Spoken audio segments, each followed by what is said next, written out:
He did a pretty good event. I've been there a couple of times. Hey guys, Ron Musgrave's Pressure Washing Institute, guys, contractors first. Here today with John Braun, and he's the Hitman from Hitman Advertising.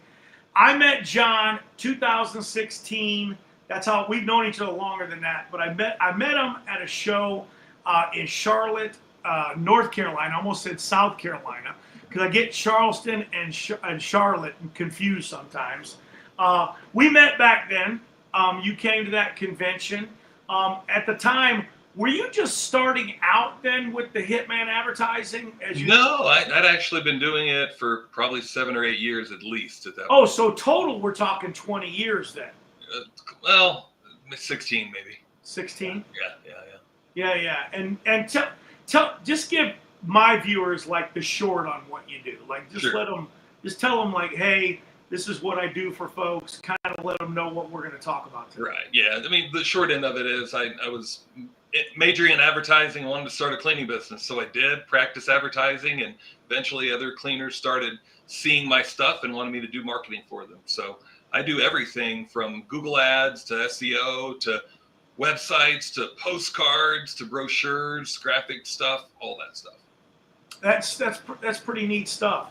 And do you primarily focus on home service, or do you span over commercial, or is it just mainly the home service industry? I do some commercial, probably mostly residential, but I do but both, but primarily probably residential. Tell these guys a little bit about your cleaning experience, because I think that's important. I think when you're hiring somebody that's going to market for you.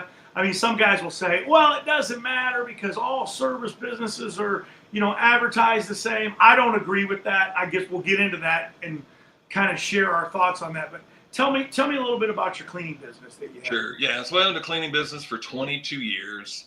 And like I said, I started it in college, and from the ground up, just built it. We ran about 4 trucks. And we were the most expensive carpet cleaning company. We did carpet, tile, area rug cleaning, water damage restoration in our city, and ran it for 22 years. And I sold it about 7 years ago, almost 7 years ago at this point. Yeah, there's a lot of guys out there in the market, and I use postcards. You know what I mean? Even in the I do commercial stuff. All my viewers know I'm just a big commercial guy.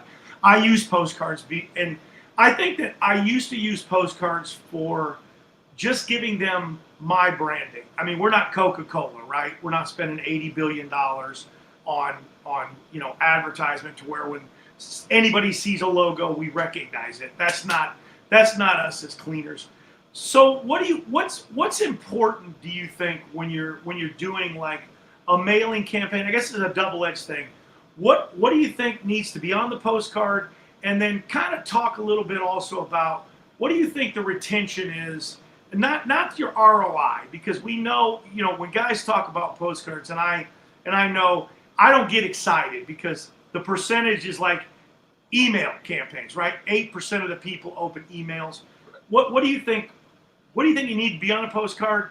And then what is the ROI expected? Sure. So I mean, it depends on the type of postcard that you're doing, right? I mean, this is a client educational postcard. I sent this actual postcard to my clients, and it's educating them about why tile and grout needs to be cleaned and misconceptions people have about it, right? So I'm going to approach this a little bit differently because this is going to my clients, basically to inspire them to get tile cleaned if they never have gotten it cleaned, right? That's the goal here, and to remind them that maybe they don't know even that we do tile cleaning because we were primarily a carpet cleaning company. So it depends on what you're doing. So you always want to have a headline, right? You always want to have some sort of an offer, right? And obviously your phone number and website. Nowadays, I'd put a QR code on it. Before COVID, I wouldn't, but so like this is an EDDM. We may talk about this later. But this is. Oh no, we can talk about EDDM because this is the best way to send it to a residential. Right. For residential, this is good. Now, like commercial, this can be great because this is like sending to the people who you've already done business with. Maybe you clean carpet for them, or maybe it even was tile, right? but you're coming and you're reminding them that, hey, we're still here and you should still get this stuff done. And here's why, right? So here, they don't know it's from Adam. It's a huge postcard. Well, this one's not the biggest one that we've done, but an 8 by 10 inch, which is pretty big, right? You're not going to miss this in the mailbox, right? So here we've got something that's going to catch their attention. Again, a headline. They kind of want to know who's the guy that cleans in the neighborhood all the time, right? We put a picture of the front of the neighborhood sign. Sometimes I would actually stand in front of the neighborhood sign and film videos or take a picture of me in front of it, put that in the postcard. But how many times have you gotten a postcard with the picture of the front of your neighborhood in it? Probably never, right? And if you do, you're thinking, is this from the HOA? Oh, God. Right? Right. So it catches attention, pulls them in, shows them who the spokesperson is. Usually you want to have that. Not always a requirement, but usually our guarantees, what we do that's unique. That's a big thing, man. You can't just go, we do sidewalks. And if they don't know anybody else that does sidewalks, great, you're golden. But if they know one other guy, you got a 50-50. If they know 4 other guys, you got a 25% chance. You see what I'm saying? So really you should be giving some benefits of what you do that's different, guarantees, things like that. And of course, offers, right? Backing that up, offers. And, we would give free gifts to specific neighborhoods, not everywhere, only the really high-end neighborhoods. We would usually require a minimum, though. It wouldn't be like free gift with no obligation. Sometimes we do that, but not always for residential. But so, yeah, that's the main things. An offer, headline, catch their attention. You got to say something different. If your postcard, you know how to tell if your postcard or your ad sucks? Look at it. If I can pop my logo or somebody else's logo or phone number in there and it'll work for another company too, your postcard or your ad sucks. Do you know what I always say about it? What? The 11-second rule. You've heard that, I'm sure. Yeah. If in 11 seconds you can't determine what they're trying to tell you, Yep. It's pretty bad. Yep. Have you ever driven around and been completely perplexed on some of these wraps? Oh, like you're looking at them, and I mean, I've gotten to a point. My wife gets mad because she's like, "What are you doing?" I'm chasing that vehicle because I really got to know what that person's doing. And we both get up there and we look at it, and you're like, and we look at each other, like, what do they do? I don't know. And okay, that's bad advertising, right? I mean, that's bad advertising. And it's not just with van wraps; it's with postcards, with Google ads, with everything. And it was funny because we found out it was actually a plumber, but it was kind of, the faucet was in the mural type thing inside, and it was, if they would have had the faucet, we would have been able to guess plumber, right? You know what I'm saying? But the name didn't say plumber in it. That was some like offshoot, like, Bill something or another. I mean, it was terrible, and I always try to tell people, give the card, give the media to somebody else, tell them, give them 11 seconds to look at it and tell them, hey, can you even remotely tell me what this card or what this advertise doing? And I always found out that's the best way. And that's why I was telling you before when we were in the green room, my best card was literally sidewalk cleaning. Right. It really was. Now, you're right. I probably put, and I put a lot of other people in business because I know when we used to cold call people after we did the mailers. Oh yeah, thanks for sending me the card. We got our guy out. It was really bad out there. Thank you. Okay, well, thank you. We did you that favor. And, I would always, and my guys, I would get competitors who would call back in the day too, and they'd go, Ron, keep doing what you're doing because they got your card that had the different packages, made it really easy for us to sell it. They just said they wanted package number 2. So keep sending them that. And I got my competitors using my card. Hey, what package do you want to be on? Well, that's when you've got a good market share too. Yeah. When your competitor starts copying you, at first it pisses you off. Yeah. Then it's actually No, they were using my postcard. They weren't even messing around. I've had it happen too, man. Yep. Because I sent them my postcard too. You ever do that? You ever send your competitors your media? Oh, sure, yeah. I would send every home service contractor my postcard that I knew, everyone. Because good idea. I had to remind them that I was, available also. Right. And I reminded them I'm also out there. If they ask me for a pool guy, I'm going to pass on your name. Yep. I think people lack that idea of, it's just not our old customers or even customers we're trying to get. There's all sorts of other people that you can send those things to. Because a pool guy, he's the number one guy in my business that asked, because they go, hey, do you do tile cleaning?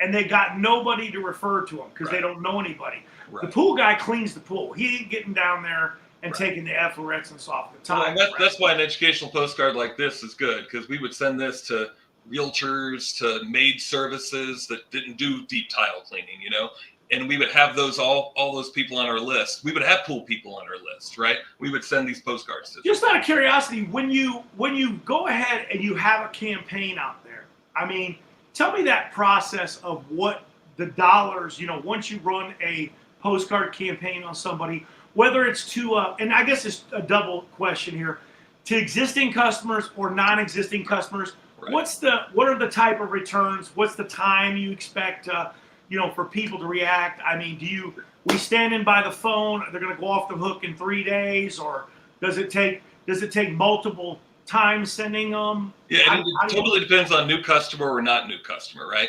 And again, the purpose of this is to educate and to remind who you are, and then put your name in front of them, right? Sometimes it's harder to track repeat customers, because they do automatically call you anyway, right? But this puts your message in front of them, and now they're reminded to do it again. Here's what I do know on repeat clients like this. In my own cleaning company, our repeat client ratio is about 80%. And any given week, 80% of the jobs we did were repeat clients. And it was because we were sending stuff like this every other month. And it wasn't, obviously it wasn't always tile. It was different subjects and different services. And for Christmas, we'd send a, Merry Christmas, Happy Holidays type of thing. You had a Merry Christmas card too. Yeah, absolutely. So I told you that was my second best card. What do you think? Right. What do you think that card really is? What do you think in terms of working and getting? I mean, it's hard to measure, because I know on mine, I'm not asking for service on my Christmas card. Right. I'm just sending them Happy Holidays. Right. But it's funny, they call off that card. Right. So here's what we do know. As soon as we'd send out a postcard, our phone would start ringing. Right. Sometimes we would go and we would have a special offer. They would barely ever mention special offer on the phone, but we'd get inside of the home and we'd see the postcard on the refrigerator, or on the table, or on their desk. Or we'd go to a neighbor's house. We're like, are you a new client? Yeah, Mrs. Jones referred me. And they'd hand me, next door, she referred me, and here's the postcard she gave me. It's a pass around item, right? So you're not only getting repeat clients coming back, you're getting referrals. Again, really hard to put a real number on it, but our repeat client ratio, 80%. Every one of my coaching clients that I've ever recommended to mail every other month to their past clients, and not forever, but maybe the clients that have used you in the last 2 or 3 years, right? After 3 years, forget about them, is kind of what my thought. But anybody that's ever done it on any level of consistency has come back to me and said, John, that was some of the best marketing I'd ever done. Connecting with your clients. That's huge, right? They're the people that keep you in business. Your pressure washing equipment, your carpet cleaning equipment, who cares? Burn it to the ground, buy another one. As long as you got your database and you can still do stuff like this, text messaging is huge too right now. Man, you read my mind. I was just gonna say, but are you on repeat, on these clients that are existing clients? How often are you sending a text? Yeah. Because we know we don't want to be annoying, right? Not too often, right? Yeah. So here again, the benefit to this versus text. Text message is what, about this long, and it's just text, and that's it, right? You can put pictures in them, but I don't recommend that because of spam and all that. But people unsubscribe. Here they can unsubscribe, and you're saying much more stuff. So here's the system that I did in my cleaning company that I recommend. Postcard every other month, okay? Different subjects, different themes, sometimes Christmas, sometimes spring, whatever. And then a text message every 2, maybe 3 months is probably ideal. Okay, and then an email every other week. If they're not going to unsubscribe, keep giving them an email every other week just to put yourself in front of them. Probably email's the least effective out of the 3, but text is huge. I just did one for a company. He was a sizable company, but he booked, I don't even know, 30, 40 jobs just off of a text message that cost him like $150. it's huge numbers. But he also does postcards too, right? So you're connecting more, especially when you send a postcard like this, or the tile with an offer, and then you send them a text a week later talking about tile cleaning, right? And did you get that postcard? Here's really one thing that I'd highly recommend that I've seen about text marketing that's really important. Try not to have it a pitch fest. Have it more of a connection with your clients. So something like, the holidays are coming up. I'd wish you a warm, happy holiday season for you and your family. If you or any of your friends need cleaning, let us know. Just as a heads up, we book up in advance. So call 2 to 3 weeks in advance. Here's our number. No, like here's $25 off or 50% if you call by Tuesday. None of that crap, right? Yeah. Just you're a friend communicating, reminding them, and building a relationship. Yeah. Way better. Way better. It seems a little bit more. That's a lot more. It sounds a lot more solid. I was gonna say that a lot of these guys are trying this strategy, and it's kind of similar to what you're saying. Don't do. They're telling them that they got a credit, right? And the credit's going to expire. You know what I mean? So then they take action, which I don't know. I mean, there's a lot of guys that have had success for it. Yep, there you go. The $30 gift credit. I mean, we would do different numbers on this. Yeah. But if you sent this postcard, sure, send a text saying that you don't. And happy holidays. And by the way, I sent you that gift credit. Make sure you use it. Sometimes. How many do you feel? When you do your marketing, like some of these guys don't really think, okay, we're not really giving a discount. It's kind of like the store, right? You used to go into the store. We knew something was only $100, right? But now it was on sale for $25 off, but now the price was $125. And they really they're not giving you any deal, because last week you could have bought it for the sale price. Now they've jacked the price up and they brought it down $25. Does that go on a lot in the home services? Do you recommend that style of advertising? No, I don't. Or do you really? Dollar amount off is fine, but I don't recommend inflating artificially. Be true. Be honest. Yeah. Eventually, we had a great reputation in my city.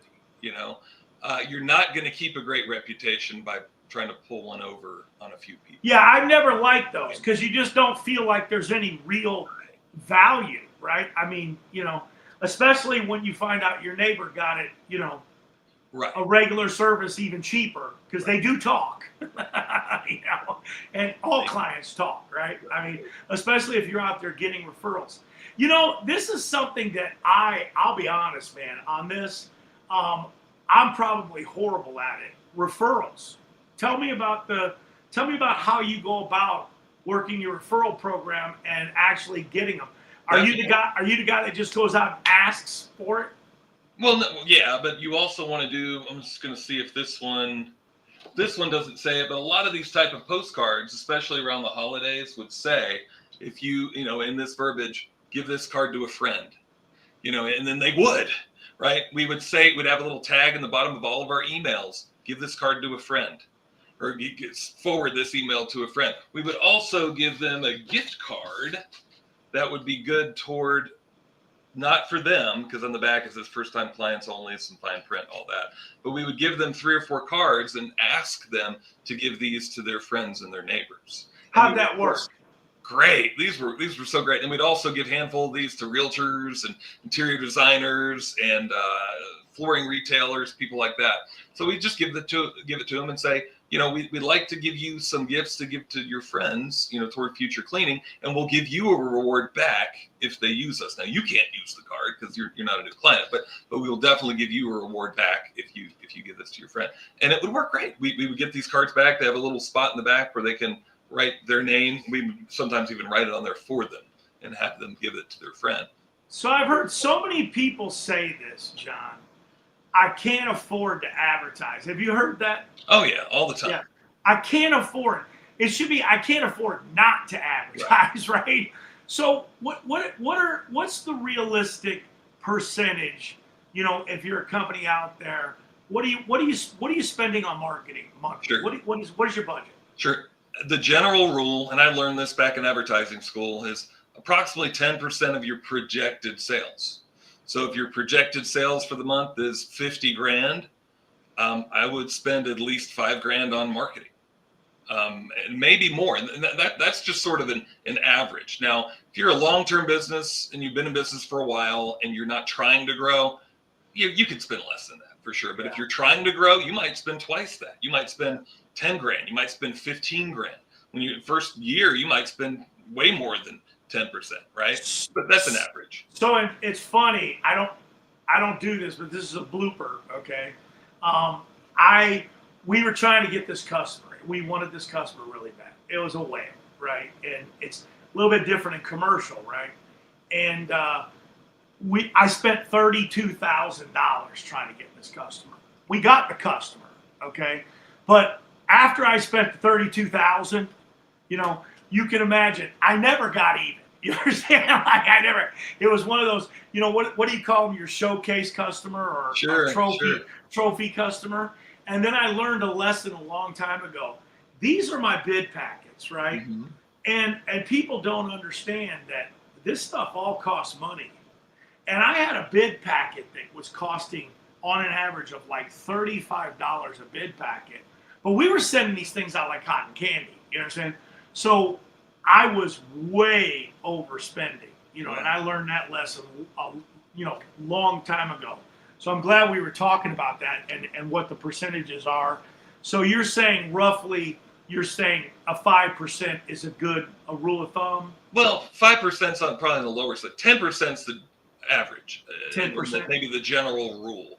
Yeah. If you're new in business and or trying to actively grow, you might spend 15, 20, 25%, right, of your projected sales. Now, if you've been in business for a while and or you're not trying to grow, maybe 5%, maybe even 2%. I know some guys that don't spend anything, but here's the thing that I learned in my cleaning company. If you're not doing any marketing, eventually your clients, even if they love you, they're going to die and they're going to move away and you're not going to have any clients. So you have to do some marketing, right? Or you're eventually not going to have any clients at all. These young guys out there, they don't, you said the word die. I mean, that's a real thing. Yeah. You know what I mean? And it's sad. You make the call to Mr. Smith, and Mr. Smith's phone is no longer in service. In the commercial world, it's kind of sad because you're not really close to these people, right, but you do have a business relationship.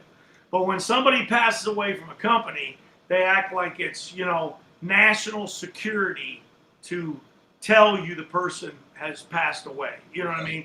And eventually you're like, well, where did Mary go? And you're like, and you're just like thinking she moved to another company. With, she's just no longer with us.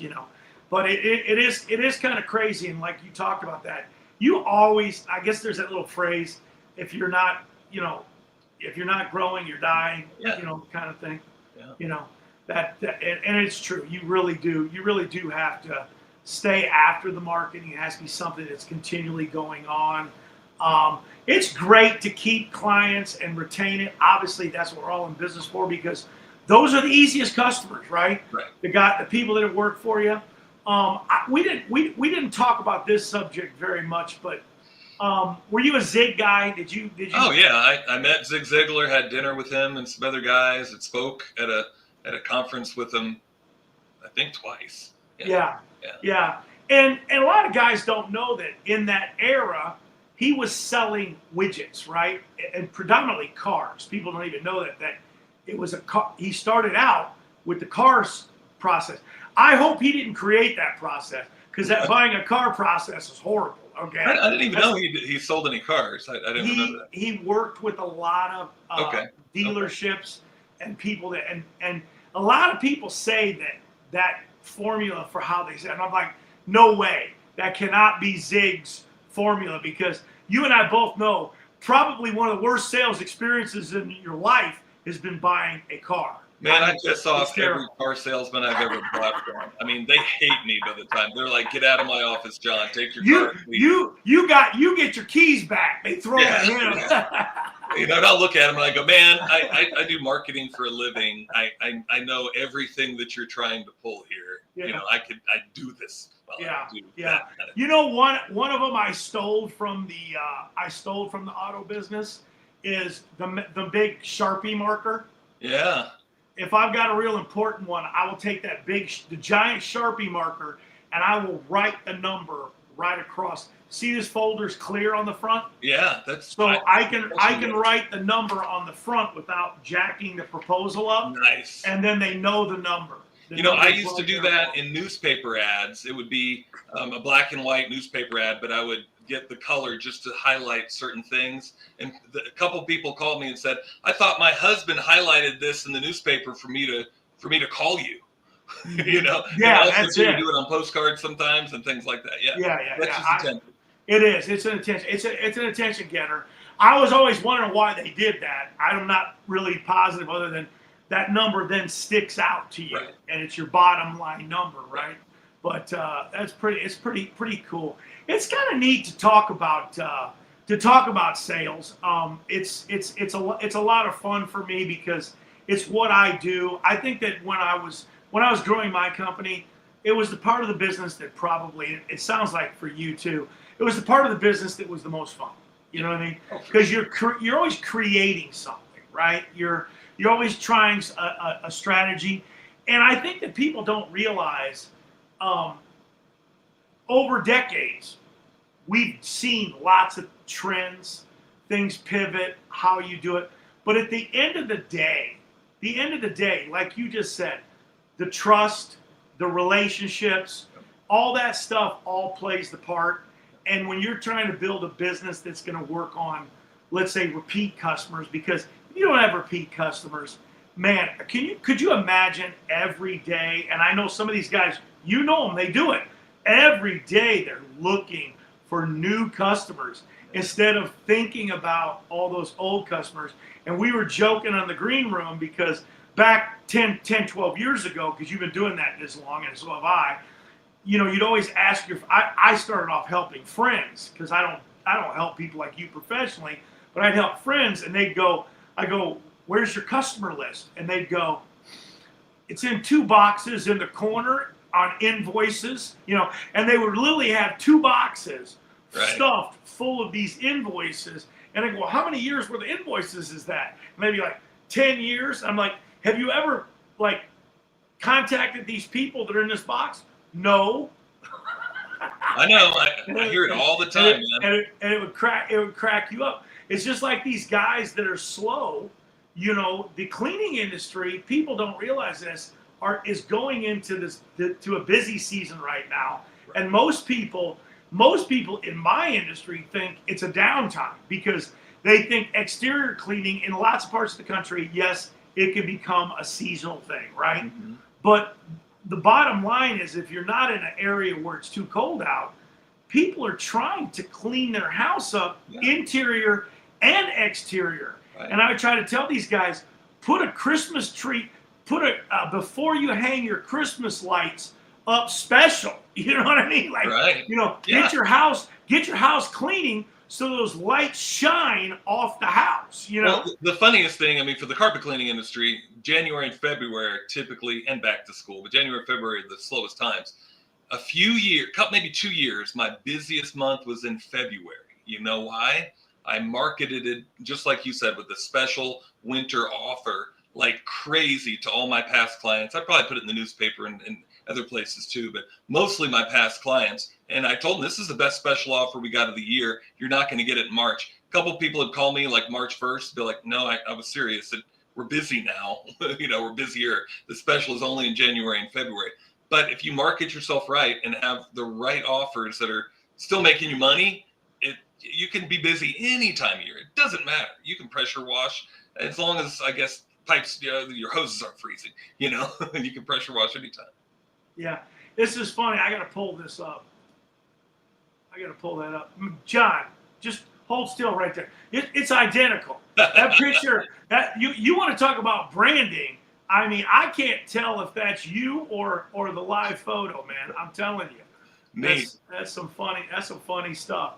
How long ago did you take that thing? Oh, probably a few weeks ago. Okay, thank goodness. I'm like, man, if you took that a couple of years ago, you look the same. You're looking great. But a little bit ago. Anything else you want to touch on? Anything that maybe you want to cover? I think we've talked about text marketing. I just to stress that that's a huge thing right now.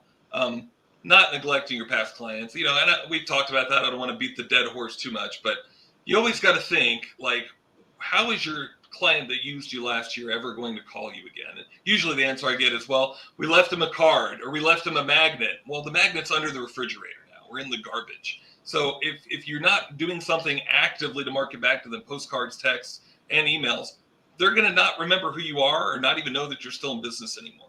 You have to market to it. In the cleaning business, any type of cleaning, you have to do that. One of the last things I do, we'll wrap this thing up, is, so we talked about all these old ways of doing things, the postcards, we didn't talk about knocking on doors necessarily, but contacting through email, which we all know.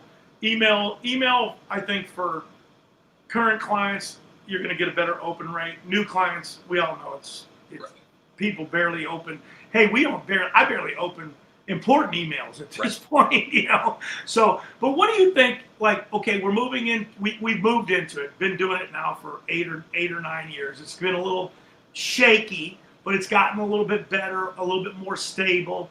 What do you think about digital ads? What do you think about the differences between Facebook and Google?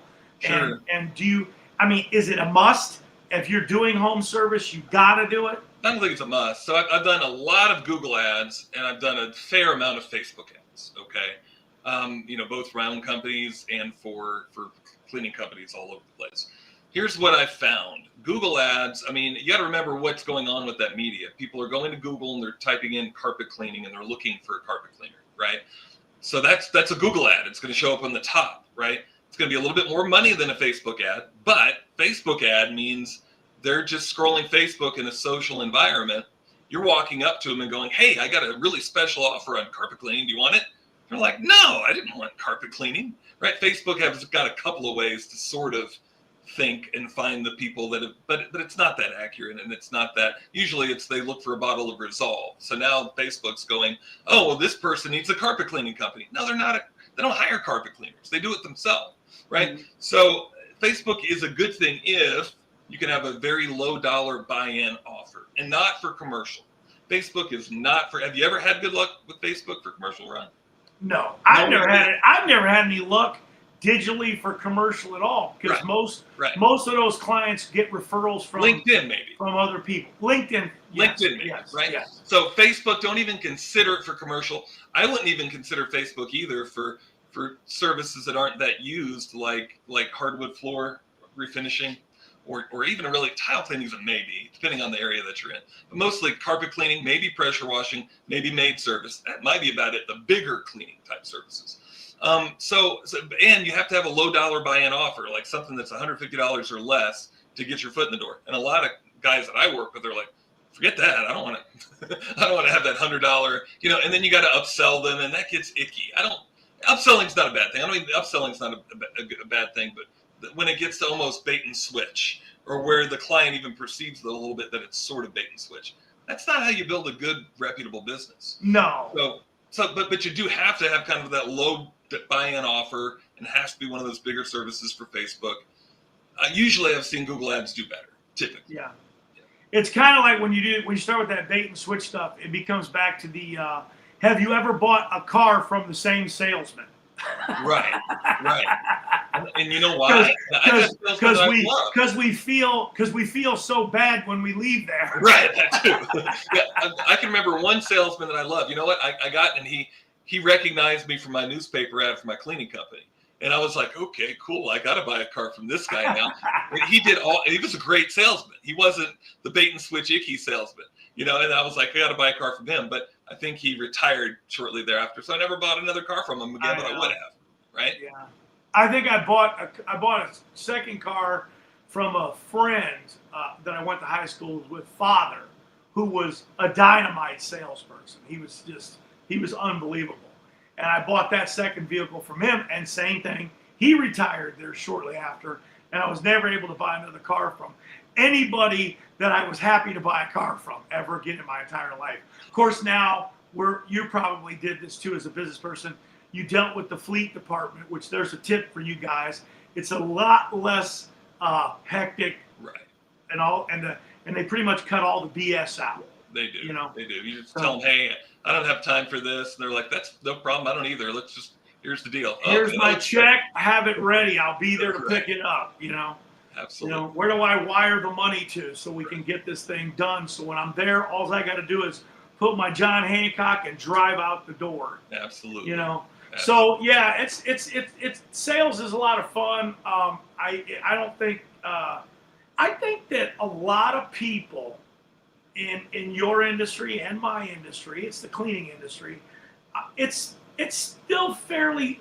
Carpet cleaning's probably not as low entry as pressure washing, because we all know you can go buy a pressure washer for under $1,000 and get rolling with it. Carpet cleaning, you probably could too, a portable, something like that, a few $1,000s, and then you're on your way.